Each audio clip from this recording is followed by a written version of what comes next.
How to turn on new followers on Instagram app.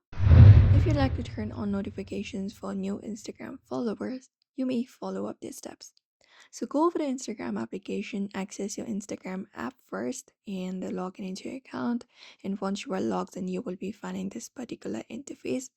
Now head over to your profile from here, tap on it, and access your profile. It should appear like this right here.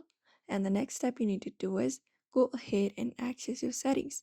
For that, from this dashboard available, look out for the three horizontal lines in the top right corner, the menu bar, and tap on it. And it opens up the settings. Now from your settings, you will be finding this section called how you use Instagram. Find the option called notifications within and tap on it. After you open up notifications, you may scroll to the given options and find an option dedicated for following and followers.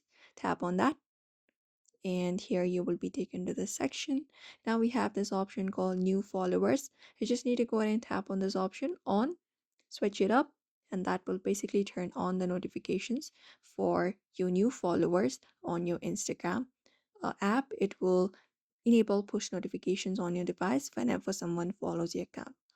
So this is how you basically turn on new followers on Instagram application pretty easily. So I hope this video was helpful. Give it a thumbs up and then subscribe for more tips and tutorials, and we'll be seeing you in another video.